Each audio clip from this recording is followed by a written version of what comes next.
Ladies and gentlemen, please welcome USBC Executive Director, Chad Murphy.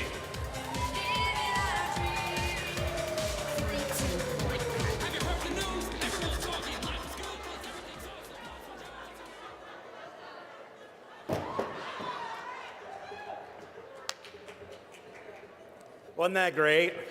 Wasn't he just incredible? How about another big hand for our new friend Frank? He did a wonderful job this morning. That was great. I'm up here right now to introduce a new friend to USBC, a new face, if you will. When I came in 3.5 years ago or so, and then my first convention, you guys warmed me with open arms. And it's been a really good friendship over the years. And it's been a lot of fun to be a part of. And I really look forward to this convention. And one of the things that you're going to see from us moving forward is a real dedicated effort. I would tell you from our board of directors down, all the way through the association towards training and education. And I hope you're excited about that. We feel like as an association, this should be a benchmark for us. And, you know, money was tight for a number of years. Things were just, you know, the cost of running a business was becoming more and more, and we had to make cuts, and that's just the simple of it. And when we were headed last year, you remember I traveled a lot through town halls around the country, coming into this convention last year, talking about the dues increase, and of course money. And it's the world in which we live in. Those are just the facts. But this association has a real opportunity over the next decade or so. You know, this time next year, we'll be just several months away from being a merged association, that one association that I always like to talk about, sometimes dream about, if you will. We're headed towards it. And so over the next 10 years or so, this association has a real opportunity to look at the sport and the business of bowling and become more educated and better trained and all those things. And we had a deep conversation about this at our board level, and we kind of took a plan, and it's steps over time, and we're going to make an announcement on Thursday that I know you'll be excited about. But the first step to that, again, board approved, training and education being a focus for the organization, was to hire a leader for that group, a new director of education. And this gentleman that you're getting ready to meet, again, a friend of ours, a friend of yours, certainly going to be a friend of USBC for a long time, came to us with a deep background in this space. One of the kind of funny things that happens with this is, so you hire a guy and you tell him, hey, don't worry about it. They're really nice people, and about 90 days from now, I need you to have a whole education plan for a convention in place. And so that's kind of rough. For us at the staff level, this gentleman has, just come in and done a wonderful job, and it seems like he's been here for 2 or 3 years, but he's really been here for about 20 minutes. And we went through the convention education last week, and everybody gave their presentations, and I kept saying, well, the great thing about this is that, this group of people is going to be here 10 years from now, and we're still just going to be doing better and improving and becoming more efficient and taking that opportunity moving forward and doing better for our association. And you heard me talk about it last night, right? We're here to service the association. The association services whom? The member. And in the end, we service bowling. But that's really where we're headed. And so with no further ado, I will welcome to the stage a new friend to USBC, our Director of Education, Richard Stewart. Thank you, bud. Thanks for being here. Well, good morning. As the new Director of Education, I never stop learning myself. And I learned something today that I made my first big mistake, and I failed. I scheduled myself to follow Frank Miles. Well, I'll learn. Next time I won't do that. I'm so honored to be here, and I look forward to meeting more and more of you, because learning from you, hearing from you, is what's going to give me the fuel that I need to know what direction, what needs, what desires, what opportunities that you have that I need to help fulfill educational assets, tools, materials to help associations, because that's what my job is. We have a seminar, obviously, it's called Cultivating an Effective Team. You all work with teams, don't you? And how's that going? Oh. So there's always opportunity and challenges, is there not? We're all different. Cultivating effective teams has many components to it. First of all, you need, as an association board, people that have various expertises, right? Or at least strengths. Social media, finance, legal, tournament. There's a variety of things that you want to have on your board, as well as other volunteers to help who have strengths in other areas. People management. How many of you like people? Okay, now all of you who didn't raise your hand, we have opportunity, right? Cultivating an effective team, not only do you want to have those subject matter expertise, but you also have different personalities that you're dealing with. Some that you deal with seamlessly, and others not so much. Right? You have your doers, and you have your thinkers, and you have your organizers, and you have your helpers. And all of those are needful. And sometimes there's conflict. And cultivating an effective team, I'm not really going to be talking about the personality types and how they mesh together. I'm not going to be talking about recruiting the areas of expertise. But I am going to be talking about a technique, a thought process that is going to help you cultivate that team.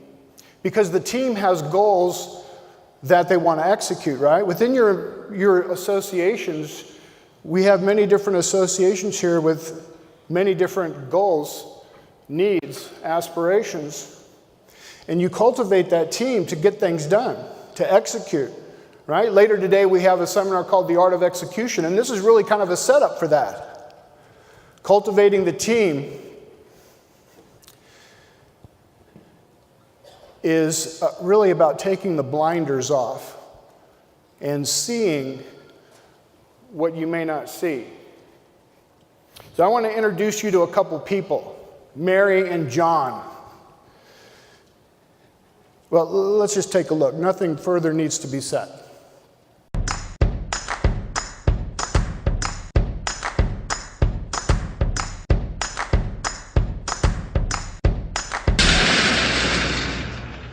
Whoa, that's not good.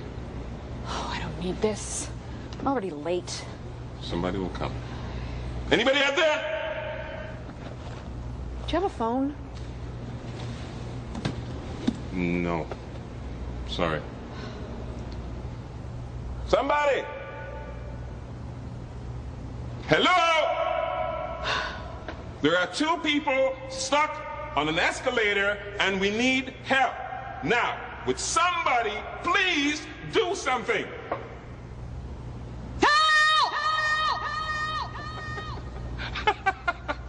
I don't believe this. You gotta be kidding me. I'm gonna cry. Well, there's not enough left to do, is there?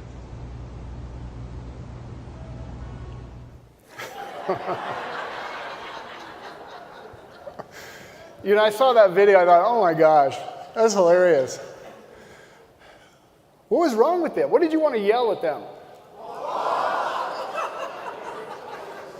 Duh. I mean, look around you. They're looking for someone to help them when the answer was where? Right in front of their face. Hey, John, what do you think you could do? Take the next step. You know, it's hilarious, but you know what? We are all like that in some way. There are instances where the answer is right in front of us and we don't see it. We don't see it. And sometimes it takes a team, different perspectives. It takes people to help us. They were looking for outside help, but at the same time, it's really the answer lied within them. When you think about cultivating an effective team, or even an individual, because you have individuals that make up your team, Some of you have much closer relationships with some of your team members than others. And what we're going to talk about today, the technique that I'm going to share with you today, applies to your team, but also has an individual dynamic to it. And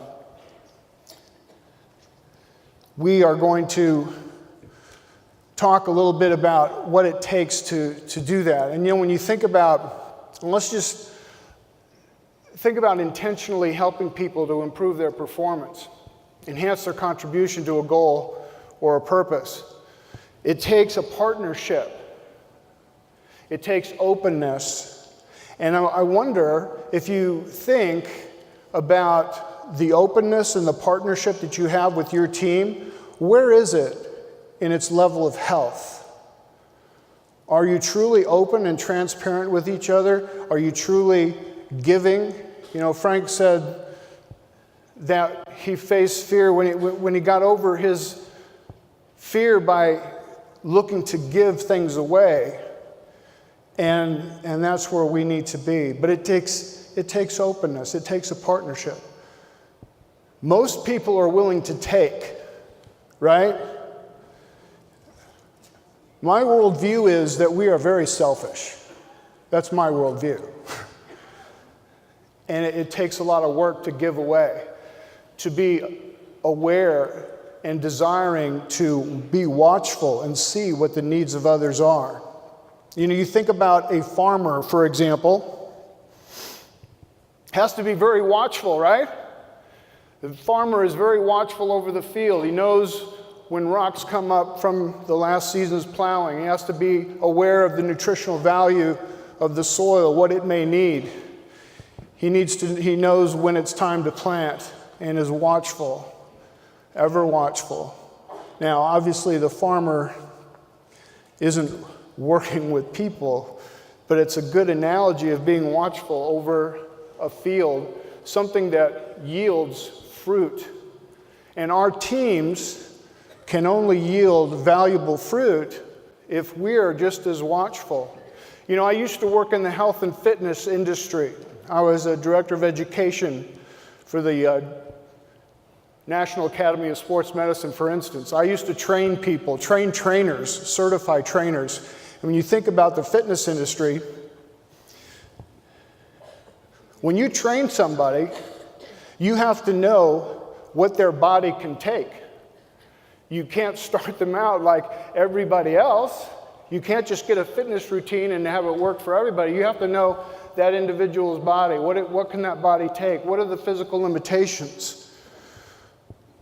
What are the possible injuries? What is the history? All those kinds of things.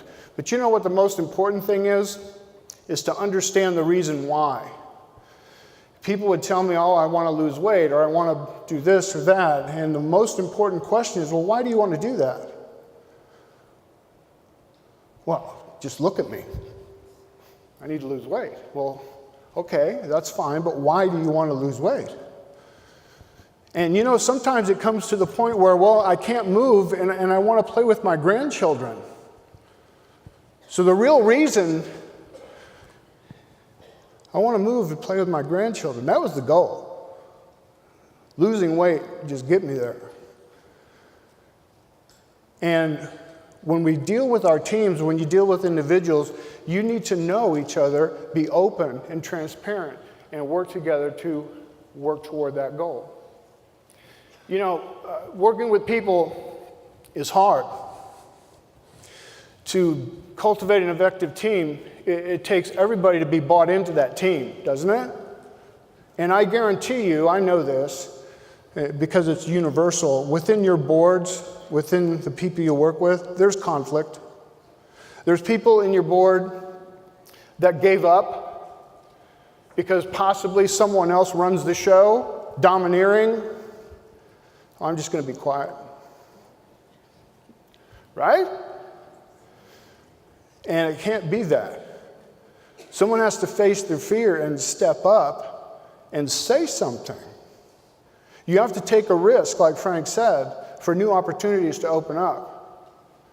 So as you look at the dysfunction that may exist on some boards. I'm sure there's some boards in here that are very healthful, but I know there's some conflict somewhere.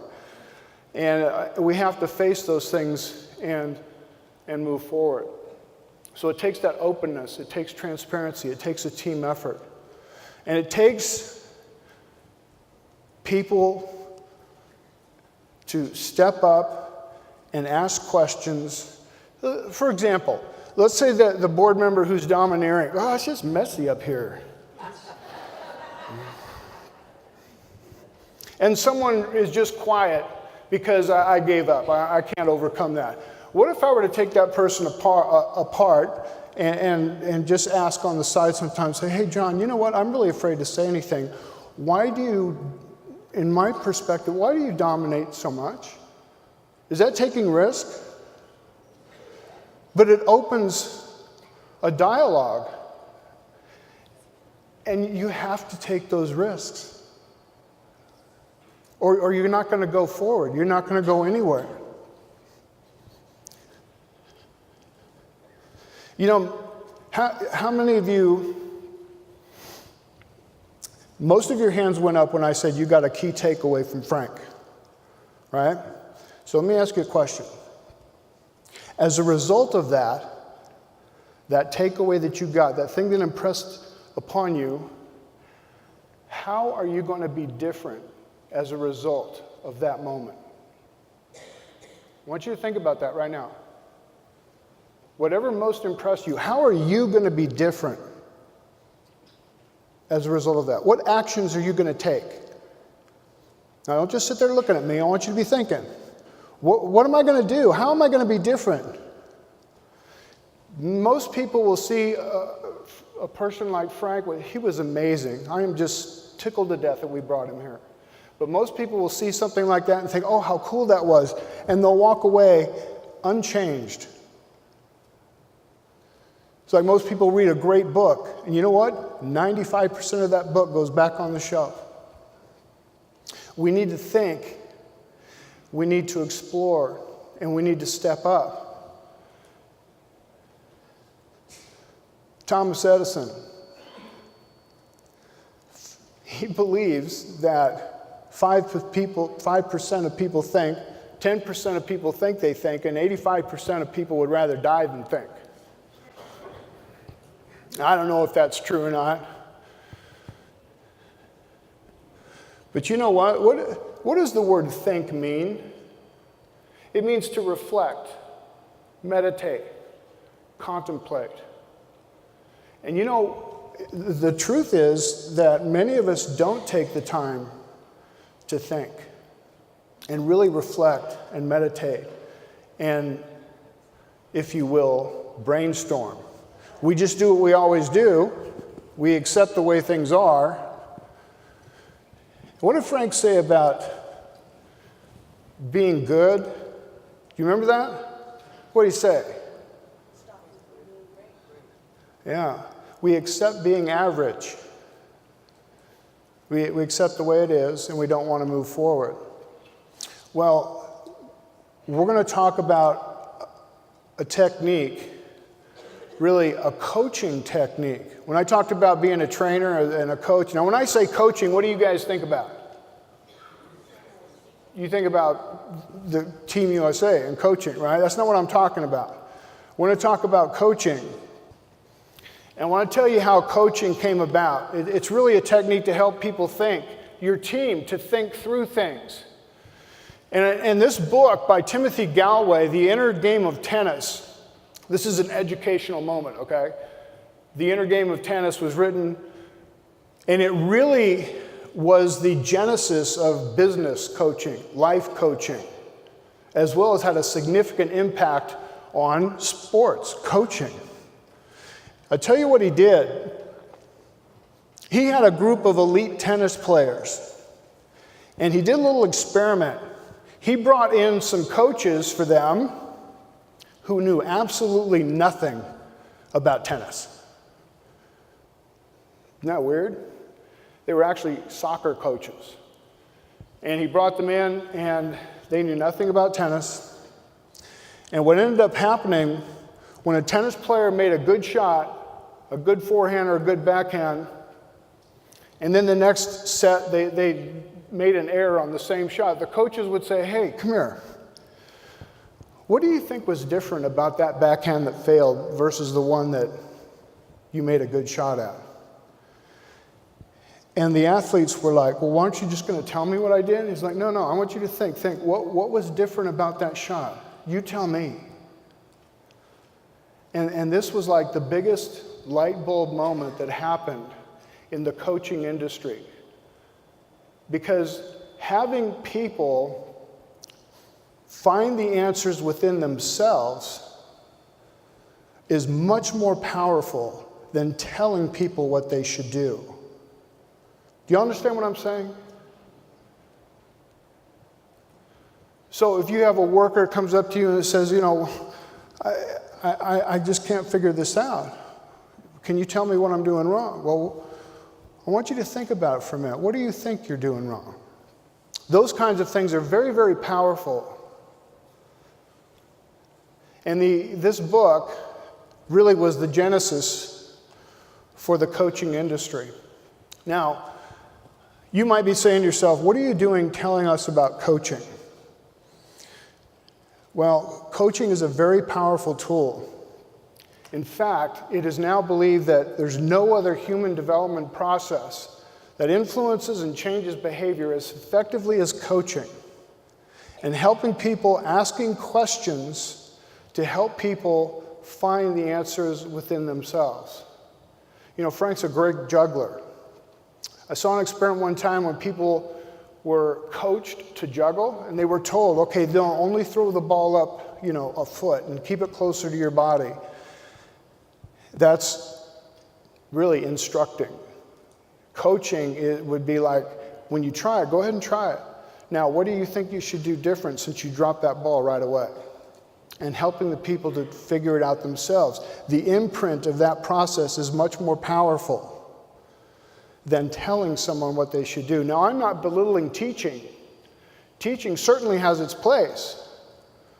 Teaching is addressing information in a linear fashion. It's teaching content. It certainly has its place. Mentoring is sharing experiences with others, and they all have their place. But coaching, if you want to really affect the performance of your board or individuals, or even yourselves as you apply what we're going to talk about next, you will be amazed if you just employ this technique.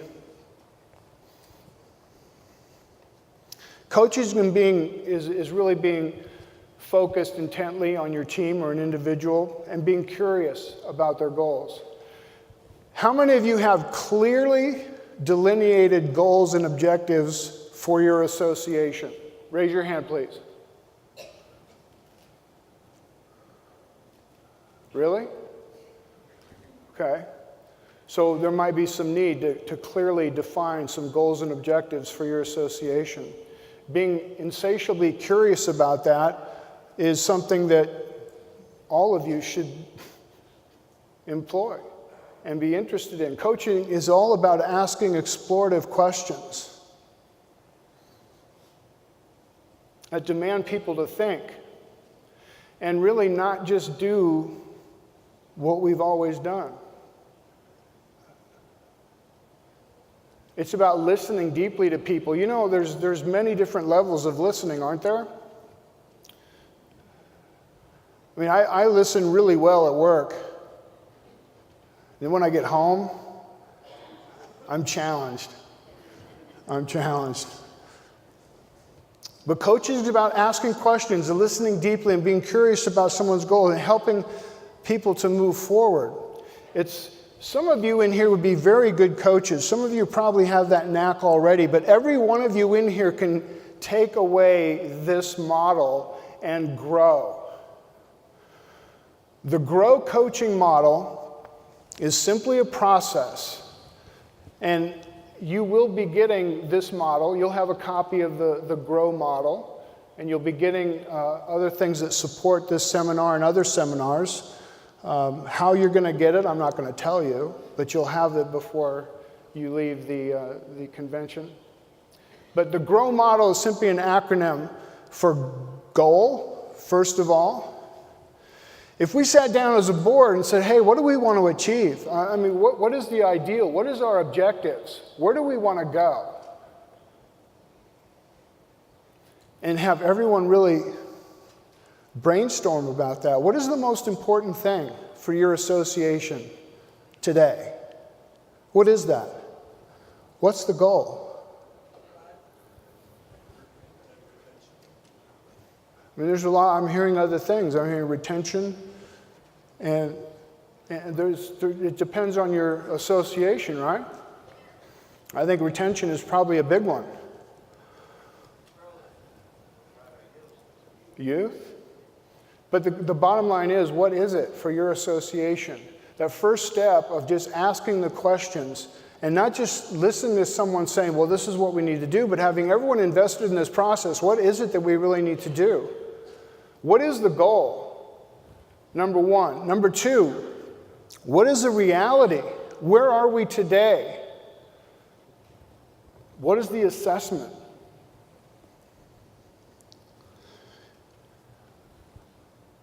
And get feedback. So number one, what's the goal? Now, so where do we want to go? Where are we now? What is the reality? List all of them. And we're going to go through some examples of this that relate to your associations. So after you clearly define the goal and you really think through the reality of the situation today, then what are the options? What are the obstacles? This is like a brainstorming session. If you know where you want to go, you know what the reality is, then what can you do to bridge the gap? Do you need help doing that? What is it that you need? What are the things that could get in the way? And as you list every possible option that you have for moving forward, then you can start making decisions on what the next step is. Because the W in the Grow coaching model is the way forward. So after you list all the options, you understand the obstacles that you may need to overcome, then you can choose. What's the first best next step? Which of those options we listed are we going to take action upon? And this is very simple on paper, but it takes a group, a team open to a process like this, being invested in it, and really thinking through these things. And as people think through and come up with a plan, a way forward themselves, it's very powerful. It just takes doing it. Now, I'll give you a little example here. I went into an association manager's office, and this just was the result. Now, obviously, he knew the video camera was there. You'll see that. But let's just look at an example of how this might look if a board member went into an association manager's office. Hey, Kevin. Hey, how you doing, Richard? Good, how are you? Great. Hey, what are you working on? And just trying to get everything done. Like what? Oh, tournaments coming up. We got our Hall of Fame banquet and social media plan we got to put in place, just to name a few things. Wow, you got a lot going on. So what's the next step? What do you need to get all that done? Honestly, we just need some more people. We need some more volunteers. Really? Is that the most important thing? Right now, yes. Yeah. Okay. So you need more people. You need more volunteers? Absolutely. Well, how many do you have right now? Man, we have about 3 that I could really count on, week in and week out. How many do you need? To get everything done that we're doing with tournaments and events, we need at least 5 more. That would probably help. Really? So what's the plan? What are you going to do to get more volunteers? That's just it. I mean, nothing's being done right now. There's no plan? We have no plan. Really? So what can you do? I mean, what's the first step you could make? First thing would be to get our board together. Are there any obstacles to doing that? No, not right now. Really? So getting the board together, would that be the first step you would need to make? Yeah, at our next board meeting, we could probably talk about that. Do you have a plan to give them? Not right now. No. Really? So maybe the first step would be the plan? That's it. So do you have anybody that would be able to help you put that together, or is that something you could do? It's something that I could do, and can probably talk to our association president or vice president or committee chair and put something together. Okay. How long would it take you to put something like that together? Just a little proposal plan to recruit more volunteers, maybe 30, 40 minutes. Really? Yeah. So you could get that done by when? I mean, even though it takes 30, 40 minutes, you get it done by what date? I would have to get it done before our next board meeting. When is that? In a couple more weeks. Yeah. Okay. All right. So you're going to put a plan together before the next board meeting. Yeah. You're going to let the president know that that's going to be an agenda item? Yes. Sounds like you just figured out how to get all this stuff done. Sounds like it. Congrats. Thanks. All right. Now, obviously that was choreographed, right? But at the same time, it's very realistic for me to walk in, I guarantee you, an association manager's office, some association managers, I'm speaking in an overarching fashion, sitting there frustrated about how am I going to get all this stuff done. And if someone would just ask some explorative questions, like you saw there, like, I mean, what's the goal? What do you need to get done? What are the obstacles? What are the options? What's the reality of the situation? And then what are you going to do? Notice in that time, too, I asked him what the timing was going to be. When are you going to commit yourself to getting that done? And too many times we fail miserably at that last step of, and when is that going to happen? What day? So that we can hold our board, our association manager, our volunteers accountable to getting those things done. Make sense? Now, it seems very simple, but I guarantee you this is not done on a wide basis. And if it would be done, if we would be aware of doing at least something like this, we would be moving forward. You would be moving forward on the things that are important to you.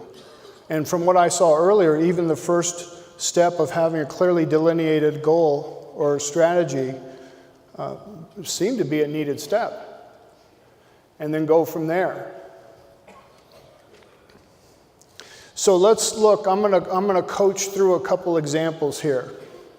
And we'll start, and these are, I'm learning. These examples may not be perfect, but you'll understand where I'm going with this. So the first one is a goal. Let's just say I sat down with an association and the goal was this: to maintain all certified leagues for the 17-18 season. That's the important thing for us. That's the goal. All right, so what's the reality? Well, again, we could get a list of things here, but I just chose this. The reality is our certified leagues declined by 10% over the last 3 seasons. And the other reality is we have a lot of communication opportunity. We don't have an effective email marketing and promotion campaign. We don't get out into the centers as much as we probably should, meet the bowlers, meet the league secretaries, interact with them. I mean, there's a lot of realities, right? But you get my drift. What are the options? What could we do? What are any obstacles that could get in the way? Well, I mean, here's what we could do, right? We just list the things that in the reality check we're not doing. Well, what are the obstacles for those? Well, time, resources. That's just, but here's the options. Here's the whole list.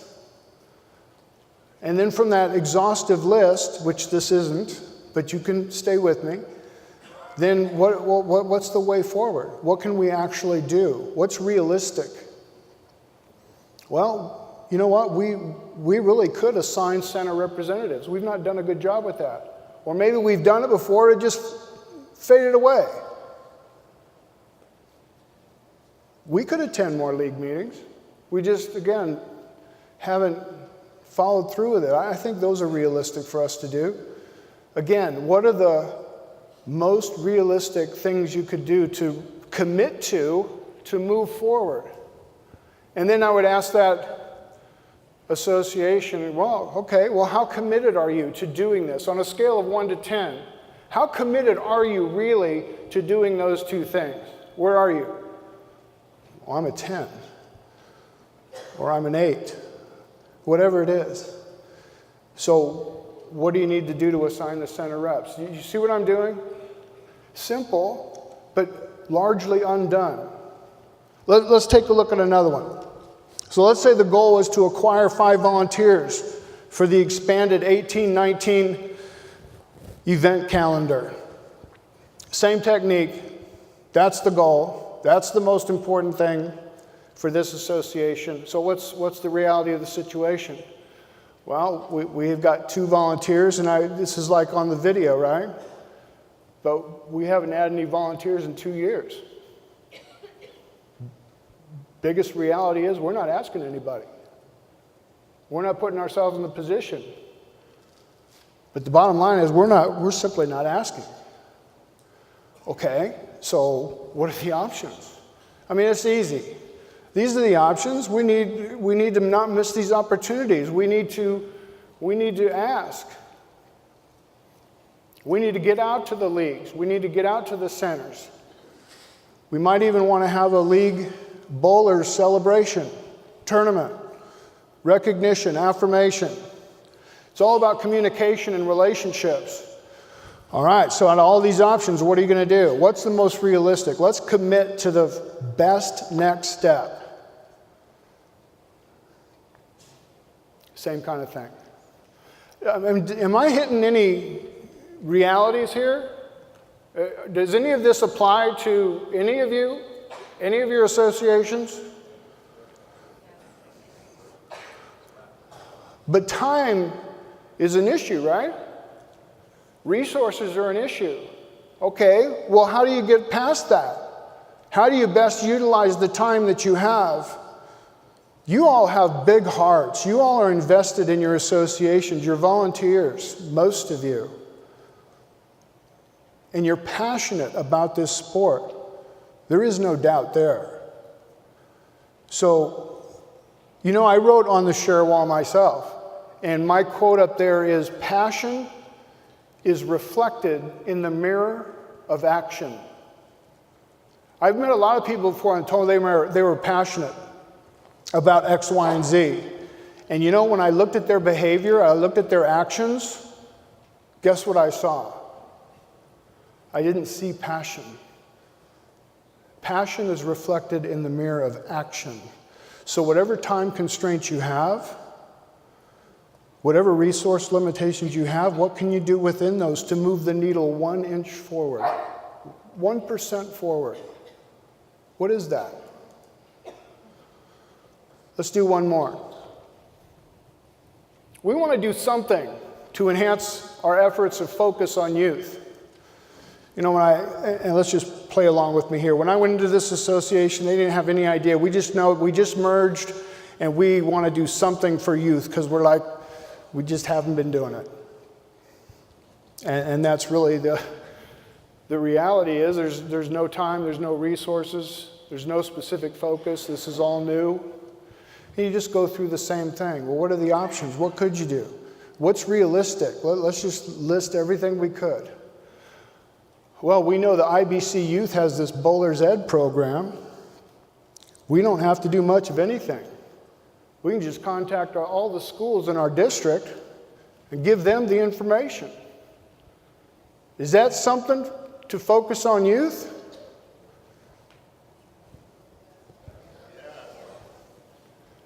How many have an opportunity just right there in this room? Any of you have all of your schools contacted about Bowler's Ed? What? I asked, no.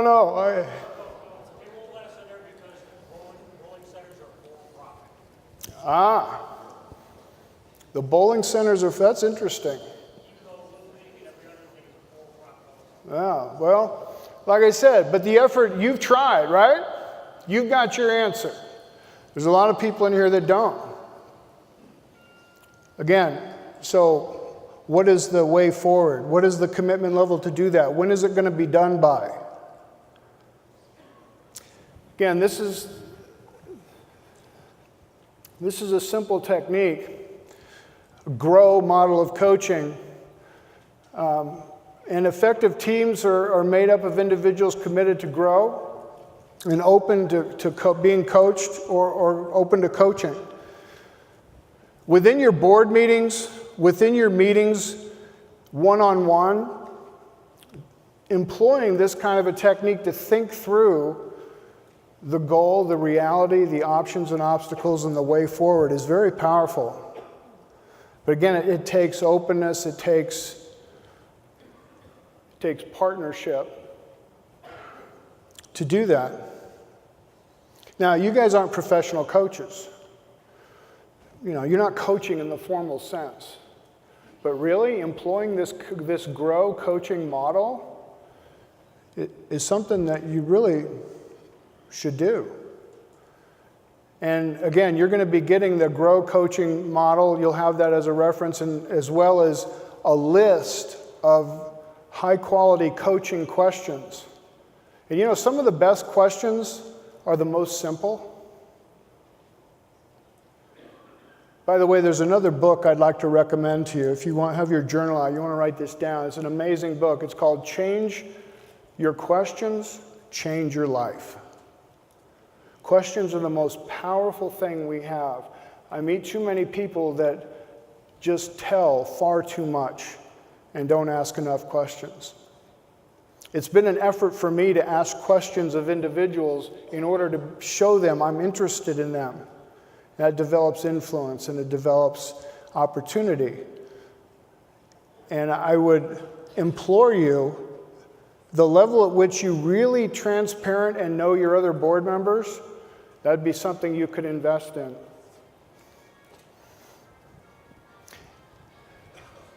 Is that for me? No? All right. You know what? If you treat your associations as what they're capable of becoming, they will become that. 1% at a time. Don't see things as overwhelming. Oh, we can't do that. You can.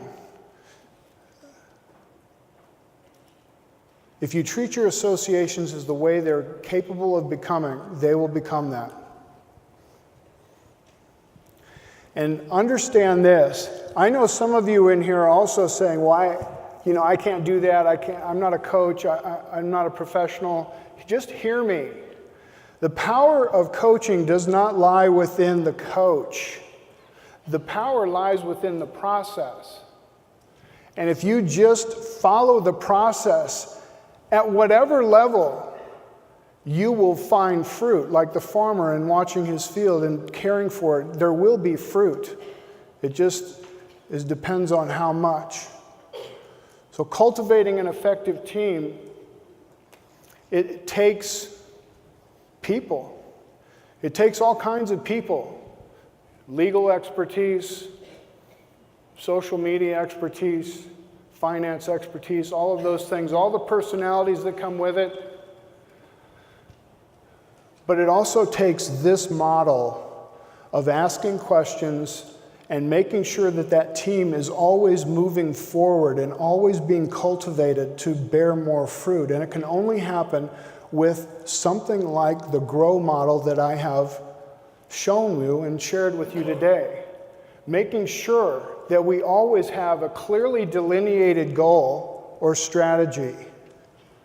And too many times I just see goals and strategies just fade away because they haven't gone to the end and clearly defined the way forward by committing to it, having accountability parameters, and following through. And that's really the key.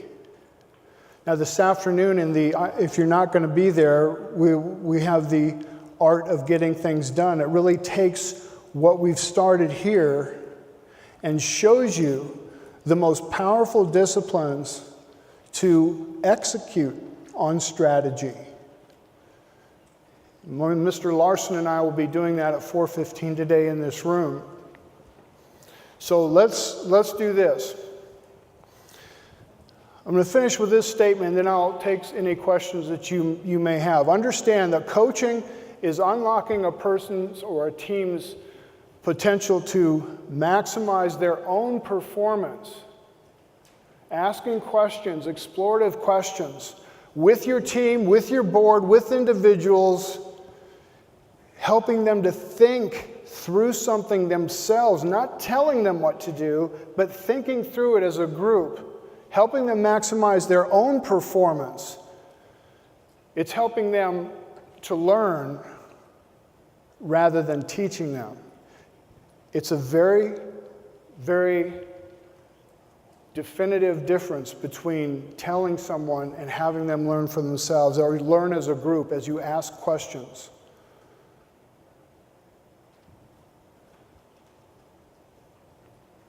Now, do you have any questions for me?